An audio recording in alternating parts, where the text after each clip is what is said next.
جائے گا۔ نماز کی حالت میں سینے پہ ہاتھ رکھنے کو آپ غلط کہتے ہیں، حالانکہ قرآن کریم ہے، قرآن کریم کو تو آپ سینے پہ ہاتھ رکھ کے اٹھاتے ہیں۔ سبحان اللہ۔ کل آپ کہیں گے بنیان تو آپ سینے پہ پہنتے ہیں، ہاں جی سینے پہ ہاتھ رکھ لو، کیسی شادی دلیل ہے دنیا میں۔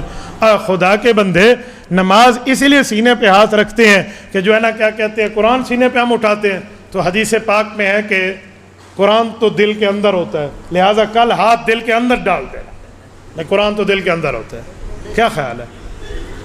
اس دھرتی پر میں بعض اوقات حیران ہو جاتا ہوں، ایسی ایسی نماز حجت اللہ فی الارض مولانا محمد امین صفدر اکاڑوی نور اللہ مرکزہ فرماتے تھے، ایک بچہ بیٹھا تھا اور ایک آدمی سینے پہ ہاتھ رکھ کے پڑھنے لگا تو بچے نے عجیب سا تبصرہ کیا، اس نے کہا تو بیبے کو نماز سیکھی ہے،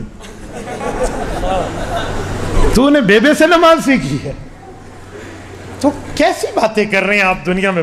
ایک شخص نے مجھے کہا مولانا ہم سینے پہ اس لیے ہاتھ باندھتے ہیں کہ ناف کے نیچے جو جگہ ہے نا یہ سطر ہے، تو ہم سطر والی جگہ پہ ہاتھ نہیں باندھتے، ہم پاک جگہ پہ ہاتھ باندھتے ہیں۔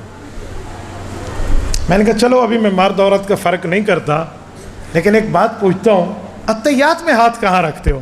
کہتے ہیں ران پر۔ میں نے کہا ران سطر ہے؟ کہتے جی ہاں۔ میں نے کہا ادھر کیوں رکھتے ہو؟ اتنا ہاتھ رکھ کے اشہد اللہ الہ، ٹھیک ہے، اے سادہ دلیل ہے، یہی بات پیش کر کے بیٹھے ہوئے تھوڑا سا گزارا کرو اور معاملے۔ کبھی امام کعبہ کی ویڈیو دیکھ لو کہ امام کعبہ اس مسئلے پہ ہاتھ کہاں باندھتا ہے، فیصلہ ہو جائے گا۔ دو ہی روایتیں ہیں، یا ناف کے اوپر یا ناف کے نیچے۔ تو ناف کے نیچے والی روایت کو حضرت علی نے سنت فرمایا ہے، ان من السنہ وضع الکف علی الکف فی الصلاۃ تحت السرہ۔ یہ تحت السرہ کا لفظ سنن نبی داؤد اسی میں ہے جو سعودیہ سے چھپ کے آئی ہے۔ الکتب ستہ آپ اٹھائیں جو سعودیہ سے چھپی ہے، اس میں تحت السرہ کا لفظ ہے کہ آپ ناف کے نیچے باندھیں۔ یہ حضرت علی نے سنت بتائی ہے، اس لیے ہم اس پہ ہاتھ رکھتے ہیں۔ اللہ اللہ خیر صلی اللہ۔